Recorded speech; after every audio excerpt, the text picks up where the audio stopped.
Hello, this is Subhashis Bhattacharya, students of Calcutta University, BCom Semester 3, CCF system. দেখো তোমাদের একটা কথা বলি, তোমাদের কিন্তু ডিসেম্বর মাসের 5 তারিখে সেকেন্ড সেমিস্টারের পরীক্ষা টোটাল কমপ্লিট হয়েছিল, তাই তো? প্র্যাকটিক্যাল যেগুলো মিলিয়ে দেখো আজকে জানুয়ারি মাসের আজকে 9 তারিখ। হ্যাঁ, তোমাদের ইন্টারনাল পরীক্ষার কিন্তু রুটিন দিয়ে দিয়েছে, ঠিক আছে? মানে কতদিন তোমরা সময় পাচ্ছ? ইন্টারনালের আগে দেড় মাস তোমরা একটা সেমিস্টারে সময় পেয়ে না। এই অল্প টাইমের মধ্যে কিন্তু তোমাদেরকে কিন্তু পুরো সিলেবাসটাকে কিন্তু কমপ্লিট করতে হবে। তোমাদের দুটো মেজর সাবজেক্ট রয়েছে, ডিরেক্ট ট্যাক্সেশন 1 এবং তোমার কস্ট অ্যাকাউন্টিং 2, ঠিক আছে? তো অঙ্কগুলোকে করতে হবে, এমন এমন অঙ্ক তোমাদের চয়েস করে করে করাতে লাগবে যেগুলো করালে কিন্তু পুরো সিলেবাসটা কভার করে যায়। তার জন্য একটু এক্সপিরিয়েন্স মানে টিচারদের প্রয়োজন পড়ে, যে এমন এমন অঙ্ক বেছে বেছে করিয়ে দেবো যেগুলোকে করালে কিন্তু তোমার পুরো সিলেবাসটা কিন্তু কভার করে যায়। কারণ ধরে ধরে সবকটা অঙ্ক ধরে ধরে করাতে গেলে কিন্তু এখন কিন্তু হবে না। পরীক্ষা দেখবে দুটো চ্যাপ্টার কমপ্লিট হয়েছে। হ্যাঁ, এতগুলো তোমাদের সাবজেক্টের মধ্যে এতগুলো তোমাদের চ্যাপ্টার রয়েছে, ঠিক আছে? তো যাই হোক, কথা না বাড়িয়ে দেখো, পরীক্ষা যখন দিয়েছে তোমাকে পরীক্ষা দিতে হবে। যে 1.5 মাস হোক 2 মাস হোক, তোমাকে কিন্তু পরীক্ষা কিন্তু তোমাকে দিতে হবে, ঠিক আছে? শর্ট টাইমের মধ্যে কিছু তো করা যাবে না, ইউনিভার্সিটি দিয়ে দিয়েছে। যাই হোক, তো এখন আমি তোমাদের ডিরেক্ট ট্যাক্সেশন 1 সাবজেক্টের হাউস প্রপার্টির অঙ্ক আমি করাচ্ছি। তো হাউস প্রপার্টির যে অঙ্কটা আমি করাচ্ছি, তাকে এই অঙ্কটা পড়া মানে আমি যেটা বললাম, এগুলো হলো এক্সপিরিয়েন্স টিচারদের কাছে পড়া মানে পড়বার হচ্ছে কি, এগুলো হলো কি মানে ফ্যাসিলিটি, যে এমন এমন অঙ্ক আমরা কিন্তু বেছে বেছে করিয়ে দেবো। 3-4 অঙ্ক করিয়ে দেবো, দেখবে পুরো সাবজেক্ট পুরো চ্যাপ্টারটা তোমাদের কিন্তু কভার করে যাচ্ছে। তো এখন যে অঙ্কটা আমি করাচ্ছি এটা এরকমই একটা অঙ্ক হাউস প্রপার্টির। এই অঙ্কটা করলে কিন্তু একসঙ্গে তোমরা অনেকগুলো অঙ্ক কিন্তু করতে পারবে, ঠিক আছে? তো কথা না বাড়িয়ে আগামী অঙ্কটাকে পড়ছি। তো এই অঙ্কটাকে কিন্তু তোমরা কিভাবে দেখতে পাবে একটু বলে দিই। এটা হলো শিবু বিকমনাস 1990-র অঙ্ক। দেখে মনে হচ্ছে 1990-র অঙ্ক, কিন্তু অঙ্কটা কিন্তু যথেষ্ট ইম্পর্টেন্ট সাম, এবং এইটা করে গেলে কিন্তু অনেকটা তোমাদের কভার করবে। আর যখন আমি আমার ইউটিউব চ্যানেলে আপলোড করব, হ্যাঁ, আমি সামটাকে দিয়ে দেবো ডেসক্রিপশন থেকে, লিঙ্ক থেকে তোমরা কিন্তু অঙ্কটাকে কিন্তু পেয়ে যাবে, যাতে প্রবলেমটা দেখতে তোমাদের সুবিধা হবে। আর সঙ্গে সাথে আমি ভিডিও তোমাদের করিয়ে দিচ্ছি। অঙ্কটাকে আমি পড়ছি, তোমরা একটু মন দিয়ে দিয়ে আপনাকে শোনো। আর আমার ইউটিউব চ্যানেলটাকে একটুখানি তোমরা সাবস্ক্রাইব করে দিও, বন্ধুদের মধ্যে একটুখানি কিন্তু শেয়ার করে দিও, আর একটু লাইক করে দিও, ঠিক আছে? যেটা বলবার বলছে, শ্রী রমেন বিশ্বাস is the owner of 3 house properties in Kolkata. একেবারে ইয়ারে আসার মতন অঙ্ক। তাহলে বাড়ি কিন্তু কলকাতায়, এটা আমাকে আগে মনে রাখতে হবে। মেট্রোপলিটন সিটি, 4টে আমাদের মেট্রোপলিটন সিটি আছে। মেট্রোপলিটন সিটির কি ফাংশন আমি অঙ্ক করাতে গিয়ে বলছি। 4টে আমাদের মেট্রোপলিটন সিটি আছে, দিল্লি, কলকাতা, দিল্লি, মুম্বাই আর চেন্নাই, ঠিক আছে? তো 3টে বাড়ি ওর রয়েছে মিস্টার রমেন বিশ্বাসের কলকাতায়। Particulars regarding the house properties for the previous year 24-25 are given below. আচ্ছা, house number 1, house number 2, house number 3। তো বলছে date of completion of construction, কবে কনস্ট্রাকশন কমপ্লিট হয়েছে বলে দিয়েছে। ফার্স্ট বাড়ি কমপ্লিট হয়েছে 31/1/2003। সেকেন্ড বাড়ি কমপ্লিট হয়েছে 31/10/2008। আর থার্ড বাড়িটা কমপ্লিট হয়েছে 15/4/2021, ঠিক আছে? 3টে বাড়ির কনস্ট্রাকশন কবে কমপ্লিট হয়েছে বলে দিয়েছে। এবার বলছে হাউস ইউজড, হাউসগুলো মানে বাড়িগুলো কি কি পারপাসে ইউজ হয় সেটা বলে দিয়েছে। দেখো, ফার্স্ট বাড়িটা বলছে টেনেন্টস বিজনেস, সেকেন্ড বাড়িটাও বলছে টেনেন্টস রেসিডেন্স, থার্ড বাড়িটা বলছে ওন রেসিডেন্স। একটা জিনিস বলে দিই, দেখো, যখনই টেনেন্ট বলে দেবে, টেনেন্ট কিন্তু কি পারপাসে বাড়িটা ইউজ করছে আমাদের জানবার দরকার পড়ে না। টেনেন্ট থাকা মানে কিন্তু বাড়ি কিন্তু লেট আউট বাড়ি, ঠিক আছে? মানে ভাড়া দিচ্ছে। আচ্ছা, তাহলে প্রথম দুটো কিন্তু আমাদের লেট আউট বাড়ি। একটা টেনেন্ট বিজনেস পারপাসে ইউজ করছে, আর একটা টেনেন্ট রেসিডেন্সিয়াল পারপাসে ইউজ করছে। কিন্তু টেনেন্ট কি পারপাসে ইউজ করছে আমাদের জানতে লাগে না। টেনেন্টকে দিচ্ছে মানে আমরা লেট আউট প্রপার্টি হিসেবে ট্রিট করব। আর থার্ড বাড়িটা আমাদের বলে দিয়েছে কিন্তু ওন রেসিডেন্স, ঠিক আছে? এবার বলছে গ্রস মিউনিসিপাল ভ্যালু কিন্তু আমাদের বলে দিয়েছে। গ্রস মিউনিসিপাল ভ্যালুটাকে মাথায় রাখবে, এর ব্যাপারে আমি কিন্তু একটু বলবো। ফেয়ার রেন্ট তোমাদের বলে দিয়েছে, রেন্ট রিসিভড আমাদের দিয়ে দেওয়া আছে, ঠিক আছে? বলছে interest on loan by mortgaging house number 1, funds বলছে used for construction of house number 2। House number 1টাকে মর্টগেজ রেখে লোন নিয়েছে, লোনটা কিন্তু তোমার হাউস নাম্বার 2তে ইউজ হয়েছে। তাহলে ইন্টারেস্ট যেটা কিন্তু পেয়েবেল সেটা কিন্তু হাউস নাম্বার 2 এর জন্য, ফান্ডটা যেহেতু হাউস নাম্বার 2তে ইউজ হয়েছে। যাই হোক, ফার্স্ট বাড়ির কলামে তো আমাদের দিয়ে দিয়েছে 32,000 ইন্টারেস্ট লোন বললো। আবার বললো interest loan for the year loan taken for construction of house number 3 আমাকে বলে দিয়েছে 2,15,500 হাউস নাম্বার 3 এর কলামেতে বলে দিয়েছে। নিচে ভ্যাকেন্সি পিরিয়ড বলে দিয়েছে, বলতে ভ্যাকেন্ট ফর ফার্স্ট বাড়ি হলো 1 মান্থ, সেকেন্ড বাড়িটা হলো 2 মান্থ। ঠিক আছে, এবার অ্যাডিশনাল ইনফরমেশনে বলছে municipal tax is assessed at 10%। বলছে he recovered unrealised rent of rupees 22,000 of the year 2022-23 during the current previous year. His expenses for recovery amounts to rupees 500. মানে 2022-23 তে রেন্ট পেতে বাকি ছিল আনরিয়েলাইজড রেন্ট, সেইটাকে আমাদের প্রিভিয়াস ইয়ার মানে আমাদের প্রিভিয়াস ইয়ার হলো 24-25 এখন এসে মানে ওরা করেছে, রিকভারি করেছে 22,500 আর 22,000 আর ওই এই রেন্টটাকে রিকভার করতে গিয়ে 500 রুপিস তোমার বলছে যে খরচা হয়েছে। ঠিক আছে, এবার বলছে loan has been taken for construction of house number 3 on June 17, 2019। আবার বলছি loan has been taken for construction of house number 3 on June 17, 2019। Accumulated interest prior two completion of construction is rupees 4,16,000। আমি প্রথমেই কিন্তু তোমাদের বলেছিলাম এই অঙ্কটা করে যাওয়া মানে অন্তত পক্ষে তোমার মানে 12টা অঙ্ক কিন্তু তোমার কভার করে দেবে একটা অঙ্ক করলে। ঠিক আছে, অনেক কিন্তু তোমরা এই জিনিসটার মধ্যে শিখে যেতে পারবে। ঠিক আছে, তো compute income from house property of Shri Biswas for the assessment year 25-26 assume that he has exercised option for normal scheme of taxation, that is section 115 BSc is not applicable. 115 BSc এর সেকশন আমাদের ট্যাক্স যেটা আমরা calculate করি দুটো option exercise করে করতে হয়, একটা হলো 115 BSc অপশন এক্সারসাইজ করে আমরা করতে পারি, আবার 115 BSc অপশন এক্সারসাইজ না করেও করতে পারি, দুটোতেই আমাদের করতে লাগে। এবার যেটাতে আমাদের ট্যাক্স লায়াবিলিটি কম হয় সেটাকে আমরা চয়েস করি। ঠিক আছে, তো এখানে আমাদের কিন্তু করতে বলেছে যে 115 BSc অপশনটা এক্সারসাইজ না করে। ঠিক আছে, তাহলে আমি বলতে যাই। তো উপরে আমাদের লিখতে লাগবে যে computation of income from house property, computation of income from house property বলে আমরা উপরে লিখব, মানে হেডিং দেবো যে ফর দ্য অ্যাসেসমেন্ট ইয়ার। হ্যাঁ, তাহলে উপরে আমরা লিখি যে computation of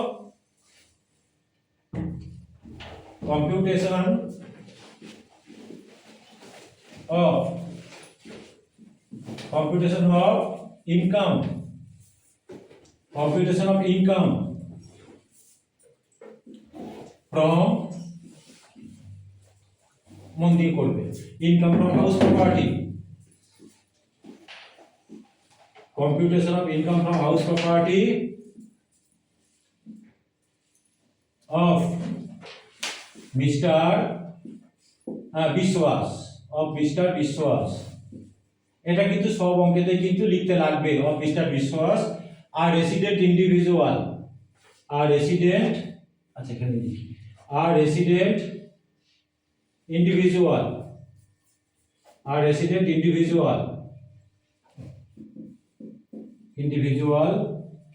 for the assessment year আর নিচে নামবো না, ওদিকে চলে যাই। For the assessment year AY লিখলাম 2025-26 আর এদিকে আমি লিখবো না, আমি ওদিকেই লিখি, আর জায়গা নষ্ট করলে হবে না।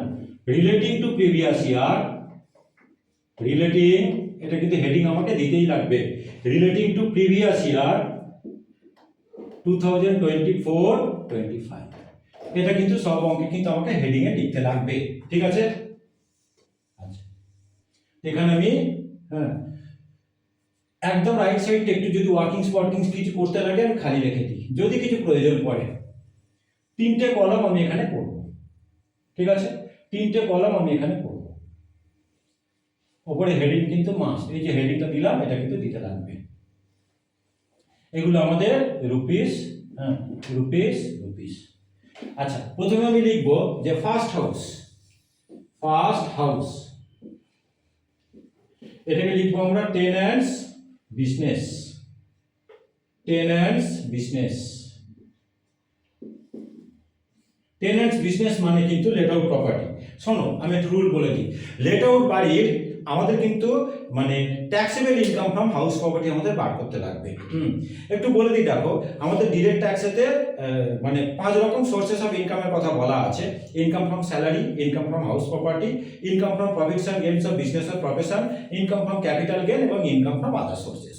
প্রতি কটা সোর্স অফ ইনকামের কিন্তু আমাদের আলাদা করে করে কিন্তু ট্যাক্সেবল ইনকাম বার করতে হয়। কারণ যখন আমরা ট্যাক্স লায়াবিলিটি ক্যালকুলেট করব, সবকটা হেডের কিন্তু বা সবকটা সোর্সেস অফ ইনকামের আমাদের ট্যাক্সেবল ইনকামগুলোই কিন্তু কাজে লাগে। ঠিক আছে, সবকটা হেডের ট্যাক্সেবল ইনকাম অ্যাড করলে আমরা পাই গ্রস টোটাল ইনকাম। তার থেকে সেকশন মানে 80 সেকশনের মধ্যে যে কটা ডিডাকশন আছে 80C থেকে 80U, এই ডিডাকশনগুলোকে মাইনাস করলে তবে আমরা পাই টোটাল ইনকাম। সেই টোটাল ইনকামটার উপরে আমাদের ট্যাক্স লায়াবিলিটি ক্যালকুলেট করতে হয়।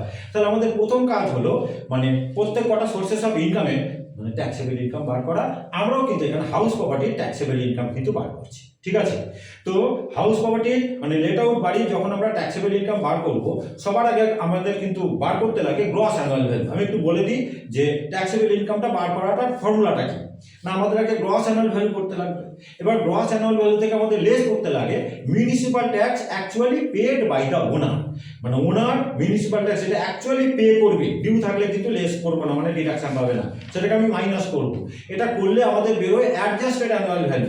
এবার অ্যাডজাস্টেড অ্যানুয়াল ভ্যালু থেকে আমাদের 24 সেকশনে দুটো ডিডাকশন আমাদের মাইনাস করতে লাগে। একটা হলো স্ট্যান্ডার্ড ডিডাকশন, এটা all time 30% of adjusted annual value. আর সেকেন্ডটা হলো ইন্টারেস্ট অন লোন। হ্যাঁ, প্রথমটা হলো সেকশন 24A 24 স্মল এ, আর ইন্টারেস্ট অন লোনের সেকশনটা হলো সেকশন 24B। আবার বলে দিই গ্রস অ্যানুয়াল ভ্যালু, তার থেকে আমরা লেস করবো municipal tax actually paid by the owner, তাহলে আমরা পাই অ্যাডজাস্টেড অ্যানুয়াল ভ্যালু। তার থেকে আমরা সেকশন 24 এর আন্ডারে দুটো ডিডাকশন আছে, দুটো ডিডাকশনকে মাইনাস করব। প্রথমটা হলো স্ট্যান্ডার্ড ডিডাকশন, সেকশন হলো 24A, স্ট্যান্ডার্ড ডিডাকশন হলো 30% অফ অ্যাডজাস্টেড অ্যানুয়াল ভ্যালু। আর সেকেন্ডটা হলো ইন্টারেস্ট অন লোন, সেকশন হলো 24B। এই ইন্টারেস্ট অন লোনের ব্যাপারে কিন্তু আমাকে কিন্তু অনেক কিছু বলার আছে, অঙ্কটা করতে করতে আমি করবো। তাহলে আমার প্রথম কাজ হলো কিন্তু গ্রস অ্যানুয়াল ভ্যালু বার করা। এই লেট আউট বাড়ি যখন আমরা গ্রস অ্যানুয়াল ভ্যালু বার করব, আমি একটু রুলগুলো বলে দিই, শোনো। এখানে আমাদের 3টে স্টেপ আছে, স্টেপ 1, স্টেপ 2 এবং স্টেপ 3। স্টেপ 1টা হলো আমাদের কম্পালসারি। স্টেপ 1এতে আমাদের রিজনেবল এক্সপেক্টেড রেট বার করতে লাগে, এটা হলো কম্পালসারি। আর স্টেপ 2 আর স্টেপ 3টা হলো আমাদের অল্টারনেটিভ, মানে স্টেপ 2 ইউজ হলে আমরা স্টেপ 3 ইউজ করব না, আর স্টেপ 3 ইউজ হলে আমরা স্টেপ 2 ইউজ করব না। তাহলে একটুখানি রুলটা আমি প্রথমে বলে দিই যে হ্যাঁ, তোমার রিজনেবল এক্সপেক্টেড রেট কাকে বলে না, higher between gross municipal value and fair rate but subject to standard rate. আমরা 3টে স্টেপে করবো বলেছি, প্রথমটা লিখবো স্টেপ 1, আর 3টে স্টেপ একসঙ্গে ইউজ হয় না, মানে স্টেপ 2 আর স্টেপ 3টা হলো অল্টারনেটিভ। মানে স্টেপ 2 হলে স্টেপ 3 ইউজ করবো না, স্টেপ 3 হলে স্টেপ 2 ইউজ করবো না। কিন্তু আমাদের ফার্স্ট স্টেপটা হলো কম্পালসারি, যেখানে আমরা রিজনেবল এক্সপেক্টেড রেট বার করবো। রিজনেবল এক্সপেক্টেড রেট কাকে বলে তার ডেফিনেশন বলছি, যে higher between gross municipal value and fair rate but subject to standard rate. Gross municipal value, fair rate, এই দুটোর মধ্যে যেটা বড়, সেই বড় অ্যামাউন্টটার সাথে আমাদের স্ট্যান্ডার্ড রেটকে কম্পেয়ার করতে হয়, দুটোর মধ্যে যেটা ছোট। ঠিক আছে, এখন gross municipal value, fair rate, standard rate এগুলো কিন্তু আলাদাভাবে আমি বুঝিয়ে দেবো। আগে তোমাকে আমি অঙ্কটাকে সলভ করিয়ে দিই। Gross municipal value, fair rate, এই দুটোর মধ্যে যেটা বড়, এই বড় অ্যামাউন্টটা আর স্ট্যান্ডার্ড রেট দুটোর মধ্যে যেটা ছোট, ঠিক আছে, সেটা কি বলবো আমরা, রিজনেবল এক্সপেক্টেড রেট। এবার একটু গ্রস মিউনিসিপাল ভ্যালুর ব্যাপারে বলে দিই। দেখো মানে বাড়িগুলো যদি মেট্রোপলিটন সিটিতে হয়, তখন অনেক সময় কিন্তু ওরা 10% কম করে মিউনিসিপাল ভ্যালুটাকে ক্যালকুলেট করে, ওটাকে তখন বলা হয় নেট মিউনিসিপাল ভ্যালু। তো বাড়ি যদি মেট্রোপলিটন সিটিতে হয় এবং যদি নেট মিউনিসিপাল ভ্যালু হয়, তখন কিন্তু আমাকে গ্রস মিউনিসিপাল ভ্যালু বার করে নিতে লাগে। কিভাবে বার করব না, নেট মিউনিসিপাল ভ্যালু যেটা দিয়ে দেওয়া থাকবে, তার সঙ্গে ওয়াটার ট্যাক্স বা সুয়েজ ট্যাক্স যদি কিছু থাকে সেগুলোকে অ্যাড করতে লাগে। এবার অ্যাড করে যেটা বেরোলো তাকে আমরা করে দেবো ইন্টু 100/90, কারণ নেট মিউনিসিপাল ভ্যালু যেটা আমাদের বলে দেওয়া আছে সেটা কিন্তু ইকুইভ্যালেন্ট টু 90%, ওখানে আমাদের ওটাকে আমাদের 100% কনভার্ট করতে হয়। দেখো বাড়ি যদি মেট্রোপলিটন সিটিতে হয়, তখন কিন্তু নেট মিউনিসিপাল ভ্যালু এবং গ্রস মিউনিসিপাল ভ্যালু এইগুলোর মানে ডিফারেন্সিয়েশনগুলো আসে। বাড়ি যদি নন মেট্রো সিটিতে হয়, মানে নেট আর গ্রস মিউনিসিপাল ভ্যালুর মধ্যে কিন্তু কোনো ডিফারেন্স কিন্তু নেই। কিন্তু এখানে বাড়ি কিন্তু মেট্রোপলিটন সিটি, তার মানে এখানে কিন্তু গ্রস মিউনিসিপাল ভ্যালু এবং নেট মিউনিসিপাল ভ্যালু দুটো কিন্তু আলাদা জিনিস। আমাদের অঙ্কে কিন্তু পরিষ্কার ওরা বলে দিয়েছে কিন্তু গ্রস মিউনিসিপাল ভ্যালু। ঠিক আছে, তাহলে আমরা গ্রস মিউনিসিপাল ভ্যালু আমাদের বলে দেওয়া আছে কত টাকা। আচ্ছা, এখানে আমরা লিখি যে ফার্স্ট হাউস বলে তো লিখলাম, প্রথমে লিখবো যে স্টেপ 1 বলে আমি লিখবো reasonable expected rent. Reasonable RESONABLE reasonable expected rent. এখানে আমাদের কি লিখতে লাগবে না হায়ার বিটুইন, এটা লিখতেই হবে higher between gross municipal value higher between gross municipal value and fair rent but subject to standard rent। দেখতে পাচ্ছ নিশ্চয়ই তোমরা লেখা but subject to standard rent। এই কথাটার মানেই হলো যে গ্রস মিউনিসিপাল ভ্যালু এবং ফেয়ার রেন্টের মধ্যে যেটা বড়, সেই বড় অ্যামাউন্টটা আর স্ট্যান্ডার্ড রেন্ট, মানে বলা আছে ওই বড় অ্যামাউন্টটা কখনো স্ট্যান্ডার্ড রেন্টকে এক্সিড করবে না, ঠিক আছে। মানে দুটোর মধ্যে যেটা বড় অ্যামাউন্ট সেটাকে আমরা নেবো গ্রস মিউনিসিপাল ভ্যালু এবং ফেয়ার রেন্ট, ওই বড় অ্যামাউন্টটার সঙ্গে আমরা স্ট্যান্ডার্ড রেন্টকে কম্পেয়ার করবো, ওই বড় অ্যামাউন্টটা এবং স্ট্যান্ডার্ড রেন্ট দুটোর মধ্যে যেটা ছোট সেটাকে আমরা বলবো তোমার হচ্ছে কি রিজনেবল এক্সপেক্টেড রেন্ট। তাহলে এই অঙ্কটাতে আমাদের গ্রস মিউনিসিপাল ভ্যালু বলে দেওয়া আছে 1,45,000 আর ফেয়ার রেন্ট আমাদের বলে দেওয়া আছে 1,44,000। আমাদের কিন্তু কোনো স্ট্যান্ডার্ড রেন্ট কিন্তু দিয়ে দেওয়া নেই। তাহলে দুটোর যেটা বড় সেটাকে আমরা নিয়ে নেবো 1,45,000, ঠিক আছে। 1,45,000 আমি এই সেকেন্ড ঘরে লিখলাম 1,45,000, ঠিক। এটাকে ক্লোজও করে দেবো কারণ এটার সঙ্গে আমাদের কিন্তু কিছু অ্যাডও করতে লাগে না বা লেসও করতে লাগে না। এইবার আমাদের লাগবে actual rent received or receivable. Actual rent received or রিসিভেবলটা আমরা কিভাবে পাই, শোনো ফর্মুলা বলে দিই। আমাদের অ্যানুয়াল রেন্ট নিতে লাগে, অ্যানুয়াল রেন্ট মানে বাড়িটার যেটা রেন্ট রিসিভেবল 12 মাসে, তার থেকে কারেন্ট প্রিভিয়াস ইয়ারের যদি কিছু আনরিয়ালাইজ রেন্ট থাকে সেটাকে আমাকে মাইনাস করতে হয়। তার থেকে আমরা আবার লেস করব যে rent for the vacancy period if any, মানে বাড়িটা যদি কিছু সময়ের জন্য যদি ভ্যাকেন্ট থাকে সেই ভ্যাকেন্সি পিরিয়ডের রেন্ট আমাদের মাইনাস করতে লাগে। সোজা কথা, কিভাবে আমরা actual rent received or receivable বার করব না অ্যানুয়াল রেন্ট, তার থেকে লেস করব unrealised rent for the current previous year, মানে একদম 24-25 আমাদের প্রিভিয়াস ইয়ারের আনরিয়ালাইজ রেন্ট মানে বাড়িওয়ালার থেকে যে ভাড়াটা আমরা আদায় করতে পারিনি, রিয়েলাইজ করতে পারিনি, সেইটা এটা অ্যাকচুয়াল আনরিয়েলাইজ রেন্ট হলে তখনই কিন্তু লেস করতে হয়। আর ভ্যাকেন্সি পিরিয়ডের রেন্ট, বাড়ি যদি কিছু সময়ের জন্য যদি ভ্যাকেন্ট থাকে তাহলে সেই ভ্যাকেন্সি পিরিয়ডের রেন্টটা আমাদের মাইনাস করতে হয়, তাহলে আমরা পাই actual rent received or receivable. দেখো এই অঙ্কটা আমাদের কিন্তু রেন্ট রিসিভ বলে দিয়েছে, নিচে বলে দিয়েছে কিন্তু ভ্যাকেন্ট ফর 1 মান্থ। একটা জিনিস বলে দিই, হ্যাঁ, এই যে রেন্ট রিসিভ যেটা, এটাকে রেন্ট রিসিভ মানে কিন্তু আনরিয়েলাইজ রেন্ট এবং হচ্ছে কি তোমার unrealised rent for the current previous ইয়ার এবং ভ্যাকেন্সি পিরিয়ডের রেন্ট সব কিছু লেস করে দিয়ে দেওয়া আছে। রেন্ট রিসিভ মানে এটাই কিন্তু actual rent received or receivable. এবার আমি একটু রুলটা বলি, শোনো। হ্যাঁ, আমি বলেছিলাম স্টেপ 2 এবং স্টেপ 3 এর মধ্যে যে কোনো একটা রুলকে আমরা ইউজ করব। স্টেপ 2 কখন ফলো করব না, ওই অ্যাকচুয়াল রেন্ট রিসিভড অর রিসিভেবলটা আমাকে বার করতে হবে। এই রিজনেবল এক্সপেক্টেড রেন্টের সঙ্গে অ্যাকচুয়াল রেন্ট রিসিভড অর রিসিভেবলটাকে আমরা কম্পেয়ার করব। যদি অ্যাকচুয়াল রেন্ট রিসিভড অর রিসিভেবলটা রিজনেবল এক্সপেক্টেড রেন্টের থেকে বড় হয়, মানে if actual rent received or receivable will be more than reasonable expected rent, তখন আমাদের কোনো ঝঞ্ঝট নেই, মানে স্টেপ 2 আমরা ইউজ করব এবং অ্যাকচুয়াল রেন্ট রিসিভড অর রিসিভেবলটাকে কিন্তু আমরা গ্রস অ্যানুয়াল ভ্যালু বলবো, ঠিক আছে। আমাদের লক্ষ্য কিন্তু গ্রস অ্যানুয়াল ভ্যালু বার করা। তাহলে স্টেপ 2 পরিষ্কার বলে দিই, স্টেপ 2 কখন ইউজ করছি, when actual rent received or receivable will be more than reasonable expected rent, ঠিক আছে। তখন আমরা স্টেপ 2 ফলো করব এবং অ্যাকচুয়াল রেন্ট রিসিভড অর রিসিভেবলটাই কিন্তু আমাদের গ্রস অ্যানুয়াল ভ্যালু হবে।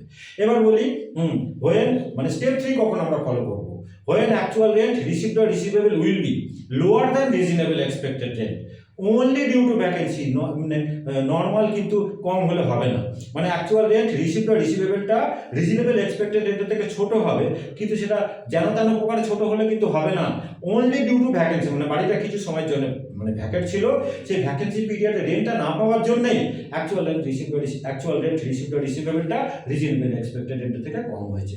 এই কন্ডিশন ফুলফিল করে যদি অ্যাকচুয়াল রেন্ট রিসিভড অর রিসিভেবলটা রিজনেবল এক্সপেক্টেড রেন্টের থেকে যদি ছোট হয়, তখন আমরা স্টেপ 3 ফলো করব এবং অ্যাকচুয়াল রেন্ট রিসিভড অর রিসিভেবলটাই আমাদের কিন্তু গ্রস অ্যানুয়াল ভ্যালু হবে। এবারে মানে অ্যাকচুয়াল রেন্ট রিসিভ বা রিসিভেবলটা যেটা ছোট হবে রিজনেবল এক্সপেক্টেড রেন্টের থেকে, সেটা যে সবসময় আমাদের মানে ভ্যাকেন্সির জন্য হবে এমন কোনো মানে নেই। তাহলে ভ্যাকেন্সি ছাড়াও আমাদের হতে পারে, মানে অ্যাকচুয়াল রেন্ট রিসিভ বা receivable is lower than reasonable expected rent not due to vacancy. তখন আমাকে দেখতে লাগে যে ভ্যাকেন্সি পিরিয়ড দেওয়া আছে কি নেই। তাহলে মানে অ্যাকচুয়াল রেন্ট রিসিভ বা রিসিভেবলটা ছোট হয়েছে রিজনেবল এক্সপেক্টেড রেন্ট থেকে নট ডিউ টু ভ্যাকেন্সি, তখন আমাকে দেখতে হবে ভ্যাকেন্সি পিরিয়ড দেওয়া আছে কি নেই, whether vacancy period is given or not. যদি কোনো ভ্যাকেন্সি পিরিয়ড দিয়ে দেওয়া না থাকে তখন রিজনেবল এক্সপেক্টেড রেন্টটা হয় আমাদের গ্রস অ্যানুয়াল ভ্যালু। আর যদি ভ্যাকেন্সি ছাড়াই ছোট হয়েছে কিন্তু ভ্যাকেন্সি পিরিয়ড দিয়ে দেওয়া আছে, তখন আমাদের কি হবে না রিজনেবল এক্সপেক্টেড রেন্টের থেকে ভ্যাকেন্সি পিরিয়ডের রেট যেটা সেটাকে মাইনাস করতে হয়, তবেই আমরা পাবো হচ্ছে কি গ্রস অ্যানুয়াল ভ্যালু। এই হলো আমাদের গ্রস অ্যানুয়াল ভ্যালু বার করবার নিয়ম, ঠিক আছে। তাহলে এই ওপরে আমি দেখি আমাদের দেখো অ্যাকচুয়াল রেন্ট রিসিভ বা রিসিভেবল যেটা রেন্ট রিসিভ বলে দেওয়া আছে, দেখো আমাদের 1,30,625 1,30,625 অবভিয়াসলি কিন্তু রিজনেবল এক্সপেক্টেড রেন্ট থেকে কম, তার মানে ছোট হয়েছে, ঠিক আছে। তাহলে আমাকে কিন্তু দেখতে লাগবে বাড়ি ভ্যাকেন্সি রয়েছে, তাহলে আমাকে দেখতে লাগবে যেটা ভ্যাকেন্সির জন্য কম হয়েছে কিনা, ঠিক আছে। কি করে আমরা টেস্ট করব? দেখো যদি অ্যাকচুয়াল রেন্ট রিসিভ বা রিসিভেবলটা যদি বড় হয়ে যেত তাহলে কিন্তু আমার কোনো ঝঞ্ঝট ছিল না, আমি ওই স্টেপ 2 ফলো করে অ্যাকচুয়াল রেন্ট রিসিভ বা রিসিভেবলটাকে গ্রস অ্যানুয়াল ভ্যালু লিখতাম। কিন্তু আমাদের অ্যাকচুয়াল রেন্ট রিসিভ বা রিসিভেবলটা কম হয়েছে, এবার ভ্যাকেন্সি পিরিয়ড যেহেতু দিয়ে দেওয়া রয়েছে আমাকে কিন্তু টেস্ট করতে হবে যে ওটা ভ্যাকেন্সির জন্য কম হয়েছে কিনা। কি করে বার করবো? দেখো এই রেন্ট রিসিভ মানে এটা কিন্তু আফটার ভ্যাকেন্সি অবভিয়াসলি, মানে ভ্যাকেন্সি পিরিয়ডে রেন্ট লেস করবার পরে আমাদের রেন্টটা আছে 1,30,625, এক মাস বাড়ি ভ্যাকেন্ট ছিল, তার মানে অবভিয়াসলি এটা কিন্তু 11 মাসের রেন্ট। তাহলে আমাকে মানে বিফোর ভ্যাকেন্সি বার করতে গেলে আমাকে 12 মান্থের মানে রেন্টটাকে আমাকে বার করে দিতে লাগবে, ঠিক আছে। তাহলে এর জন্য কিন্তু আমাকে ওই জন্য আমি জায়গা রেখেছি, আমার কিন্তু একটু ওয়ার্কিংস লাগবে। তাহলে এখানটা আমি লিখছি, দেখো যে অ্যাকচুয়াল রেন্ট রিসিভ বা রিসিভেবল, অ্যাকচুয়াল রেন্ট এদিকে বোর্ডটা পুরো আসছে তো, actual rent received, actual rent received or receivable, actual rent received or receivable after vacancy, after vacancy যেটা আমাদের বলে দেওয়া আছে after vacancy for house for house number 1, house number 1 আমাদের দিয়ে দেওয়া আছে কত, আমাদের যেটা দিয়ে দেওয়া আছে অবভিয়াসলি বলেছে এটা আমাদের আফটার ভ্যাকেন্সি, আমাদের আছে 1,30,625 1,30,625, আমাকে বিফোর ভ্যাকেন্সি বার করতে হবে। তাহলে এখানে লিখি এই অ্যাকচুয়াল রেট রিসিভ বা রিসিভেবলকে আমি শর্টে লিখলাম, শর্ট ফরম্যাটে লিখলাম ARR before vacancy, ARR before vacancy, ঠিক আছে, বিফোর ভ্যাকেন্সি। তাহলে ওটা এক মাস ভ্যাকেন্সি ছিল মানে ওটা 11 মান্থের রেট, আমাদের 12 মাসের রেটটাকে বার করতে হবে। তাহলে 1 লাখ ইউনিটারি মেথড ফলো করো, 1,30,625 ডিভাইডেড বাই 11 ইনটু হলো কি আমাদের 12। তুমি ক্যালকুলেটর করতে এটা কত হয়, 1,30,625 বাই 11 ইনটু 12 কত হয় বল? 42,500, 1,42,500, ঠিক আছে। ভালো করে বুঝবে, দেখো ভ্যাকেন্সি পিরিয়ডের রেন্ট লেস করবার আগেও কিন্তু এটা কিন্তু রিজনেবল এক্সপেক্টেড রেট থেকে কম আছে, খুব ভালো করে খেয়াল করবে। এইটা যদি বড় থাকতো মানে ভ্যাকেন্সি পিরিয়ডের রেট লেস করবার আগে এইটা যদি রিজনেবল এক্সপেক্টেড রেট থেকে যদি বড় থাকতো, আর তোমার ভ্যাকেন্সি পিরিয়ডের রেটটা লেস করবার পরে যদি রিজনেবল এক্সপেক্টেড রেট থেকে কম হয় অ্যাকচুয়াল রেট রিসিভ বা রিসিভেবলটা, তখনই আমরা শুধুমাত্র বলবো যে ডিউ টু ভ্যাকেন্সি কম হয়েছে, মানে ভ্যাকেন্সির আগে বড় আছে, ভ্যাকেন্সি পিরিয়ডের রেট লেস করবার আগে, ভ্যাকেন্সি পিরিয়ডের রেট লেস করবার পরে ছোট, অবভিয়াসলি আমি বলবো ভ্যাকেন্সির জন্য কম হয়েছে। কিন্তু আমি এখানে কখনোই বলতে পারবো না যেটা ভ্যাকেন্সি ছাড়া কম হয়েছে, কারণ ভ্যাকেন্সির জন্য কম হয়েছে, কারণ ভ্যাকেন্সি পিরিয়ডের রেট লেস করবার আগে থেকেই দেখতে পাচ্ছি কম। তার মানে ভ্যাকেন্সি পিরিয়ড ছাড়াও, ভ্যাকেন্সি পিরিয়ডের রেট ছাড়াও অন্য কোনো কারণ কিন্তু এখানে রেসপন্সিবল আছে। তার মানে আমাদের কিন্তু অ্যাকচুয়াল রেট রিসিভ বা রিসিভেবলটা যেটা কম হয়েছে not due to vacancy.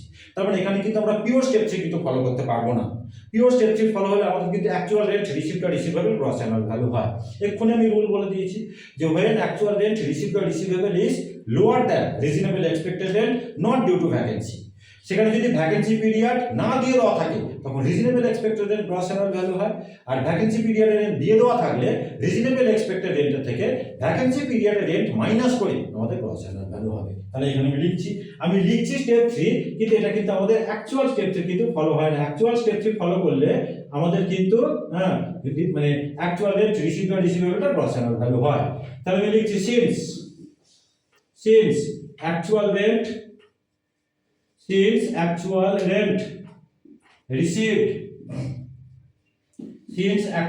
received or receivable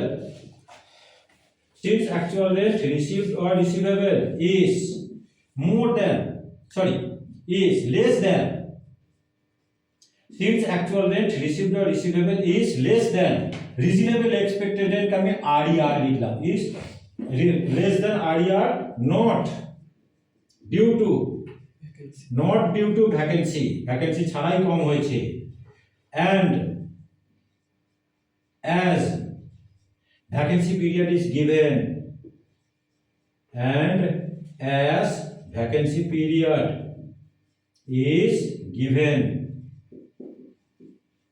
so gross annual value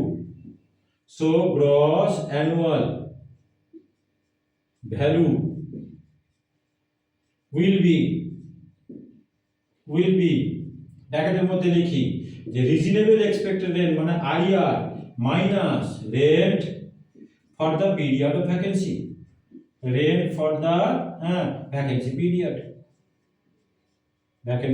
ভালো করে খেয়াল করবে rent for the vacancy period.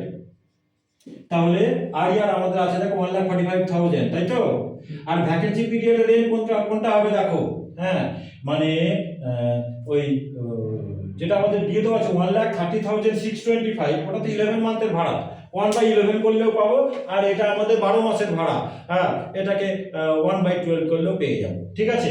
বা এই দুটোর মধ্যে ডিফারেন্সটা আমাদের কিন্তু ভ্যাকেন্সি পিরিয়ডে যেভাবে খুশি আমি পেতে পারি। আর এইটা করলে এটা ভাই মানে এটা ইন্টু 1/11 করতে হবে, 1/11 এটা 11 মাসের ভাড়া মানে 1 মাসের ভাড়া কত, এটা যদি করি তাহলে ইন্টু করবো 1/12, মানে এটা 12 মাসের ভাড়া, তাহলে 1 মাসের ভাড়া কত হবে। অথবা দুটোর মধ্যে ডিফারেন্সটাও কিন্তু আমাদের ভ্যাকেন্সি পিরিয়ডের রেন্ট। তাহলে কত হচ্ছে ভ্যাকেন্সি পিরিয়ডের রেন্টটা 142,500 মাইনাস 130,625 কত হয় 11,875। তাহলে এই টাকাটা আমাদের হচ্ছে কত লেস করে, মানে 1,45,000 মাইনাস 11,875 করলে কত হয় 1,33,125 133,125, তাই তো। এইটা আমাদের হলো গ্রস অ্যানুয়াল ভ্যালু, এটাকে আমরা বললাম গ্রস অ্যানুয়াল ভ্যালু। এবার এখান থেকে আমরা লেস করব লেস মিউনিসিপাল ট্যাক্স, আচ্ছা এখন এই ভিডিওটার মধ্যে শুধু আমি একটা বাড়িকে করিয়ে দেবো, তোমরা আগে ভালো করে শেখো, তারপর আবার আরেকটা ভিডিও করে বাকি 2 নম্বর 3 নম্বর বাড়িটা আমি করাবো, না তো একসঙ্গে এটা পুরো করাতে গেলে না পুরো সব গুলিয়ে তোমাদের তালগোল পাকিয়ে যাবে। অনেক জিনিস কিন্তু একসঙ্গে শিখতে হবে। একটা বাড়ি আমি একটা ভিডিওর মধ্যে করিয়ে দিচ্ছি, আর একটা ভিডিওর মধ্যে আমি আবার 2 নম্বর আর 3 নম্বর বাড়িটাকে করিয়ে দেবো। আচ্ছা, less municipal tax actually paid by the owner। এই জায়গাটা খেয়াল করবে, একটা জিনিস বলে দিই শোনো, মিউনিসিপাল ট্যাক্স যদি পার্সেন্টেজ, ভালো করে খেয়াল করবে, মিউনিসিপাল ট্যাক্স যদি পার্সেন্টেজে বলে দেওয়া থাকে, মিউনিসিপাল ট্যাক্স কিন্তু নেট মিউনিসিপাল ভ্যালুর উপরে ক্যালকুলেট করতে হয়। এখানে কিন্তু বাড়ি যদি যেহেতু মেট্রোপলিটন সিটি, এখানে কিন্তু গ্রস মিউনিসিপাল ভ্যালু বলে দেওয়া আছে, আমাদের নেট মিউনিসিপাল ভ্যালু বার করে তার উপরে তোমাকে মিউনিসিপাল ট্যাক্স করতে হবে। মিউনিসিপাল ট্যাক্স কত পার্সেন্ট দিয়ে দেওয়া আছে, মিউনিসিপাল ট্যাক্স দেখো আমার বলে দেওয়া আছে কত টাকা 10%। তাহলে এই গ্রস মিউনিসিপাল ভ্যালুর উপরে করলে কিন্তু হবে না, নেট মিউনিসিপাল ভ্যালু করতে হবে। নেট মানে এটা আমাদের 100%টা বলে দেওয়া আছে, আমাকে 90% করে দিতে লাগবে, ঠিক আছে। তাহলে গ্রস মিউনিসিপাল ভ্যালু আমাদের ছিল 1,45,000, তাহলে দেখাচ্ছি এখানে 1,45,000 বুঝে করবে ইনটু তোমার 90% ইনটু হচ্ছে কি তোমার 10% করলে বল কত হয়।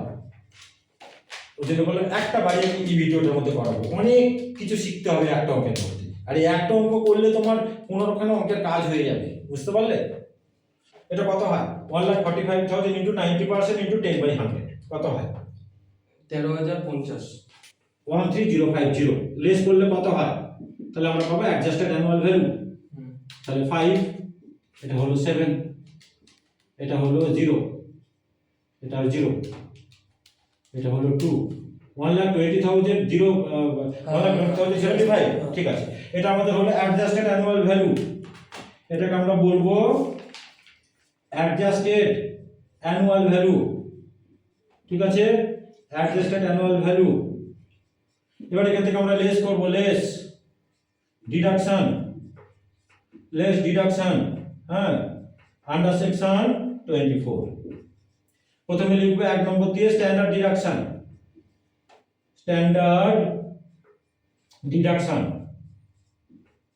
সেকশন দেব 24A। এটা হবে আমাদের সব সময়ের জন্য 30% of adjusted annual value, 30% of adjusted annual value, হ্যাঁ, annual value 30% of adjusted annual value কত হয় বল? এই অ্যাডজাস্টেড অ্যানুয়াল ভ্যালু 30% কত হয়? 36,000 36 23 023 তাই তো। এবার 2 নম্বরে লিখবো আমি ইন্টারেস্ট অন লোন, একটু বলে দেবো এই জায়গাটা, ইন্টারেস্ট অন লোনের ব্যাপারে কিন্তু অনেক কিছু বলবার আছে। 24B, শোনো, আমি শুধু লেট আউট বাড়ির ইন্টারেস্ট অন লোনের রুলটা আমি বলবো, সেলফ অকুপাইড বাড়ির কিন্তু ইন্টারেস্ট লোনের রুল আলাদা। আর একটা জিনিস কিন্তু আমাদের এখানে আছে, সেটা হলো কি interest for pre construction period, ঠিক আছে, সেটাও কিন্তু আমাদের কিন্তু শিখতে লাগবে। ওই জন্য বললাম একসঙ্গে ওপরটা 3টে বাড়ি পুরো করাতে গেলে কিন্তু তোমরা গুলিয়ে ফেলবে, আস্তে আস্তে শিখতে হবে। একটা ভিডিও আমি ফার্স্ট বাড়িতে করে দেবো, সেকেন্ড আর থার্ড বাড়িতে আবার আরেকটা ভিডিওতে করে দেবো। তো শোনো কি বলেছে দেখো, একটু ইন্টারেস্ট অন লোনের ব্যাপারে বলে দিই। লেট আউট বাড়ির জন্য শোনো, মানে if any loan have been taken for মানে কনস্ট্রাকশন অর রিকনস্ট্রাকশন, হ্যাঁ, or purchase or repair or renewal of the property, এই কটা পারপাসে যদি কোনো লোন নেওয়া হয়, if any loan have been taken for purchase, হ্যাঁ, or construction or reconstruction or repair or renewal of the property, তখন কি হয়, এই কটা পারপাসে যদি লোন নেওয়া হয়, তখন সেই লোনের ওপর পুরো ইন্টারেস্টটা কিন্তু এই তোমার লেট আউট বাড়ির জন্য ডিডাকশন পেয়ে যায় 24B তে, ঠিক আছে। আমি শুধু লেট আউট বাড়ির রুলটা তোমাকে বলে দিলাম, সেলফ অকুপাইড বাড়ির রুল কিন্তু আমি বললাম না। তো এখানে দেখো ফার্স্ট বাড়িটা নিশ্চয়ই লেট আউট বাড়ি। আমাদের interest on loan taken, first বাড়ির কিন্তু দেখো ওরা বলে দিয়েছে loan taken for construction of funds, আমাদের ইন্টারেস্ট অন লোনটা ফার্স্ট হাউসের নিচে রয়েছে, কিন্তু ওরা বলে দিয়েছে fund use for construction of house number 2, তার মানে এই ইন্টারেস্টটা কিন্তু হাউস নাম্বার 2 তে গিয়ে কিন্তু মানে ডিডাকশন পাবে। অ্যাকচুয়াল হাউস নাম্বার 1টাকে ওরা মর্টগেজ রেখে, হ্যাঁ, লোনটা নিয়েছে কিন্তু হাউস নাম্বার 2 এর জন্য, অবভিয়াসলি ইন্টারেস্ট অন লোনটা হাউস নাম্বার 2 এর জন্য হবে, তাহলে হাউস নাম্বার 1 এ কিন্তু আমাদের কিন্তু কোনো ইন্টারেস্ট অন লোন কিছু নেই, ঠিক আছে। তাহলে ইন্টারেস্ট অন লোন আমি লিখলাম যে নীল, ঠিক আছে। তাহলে এটাকে আমরা বাইরে নিয়ে যাবো দুটোকে যোগ করে 36, এটা লেস করবো কত হয় 36,023, লেস করলে আমাদের কত হচ্ছে 120,84,052 তাই তো। এটাকে আমরা লিখবো ইনকাম ফ্রম হাউস নাম্বার 1, আমাদের একটা বাড়ি কমপ্লিট হয়ে গেল। ইনকাম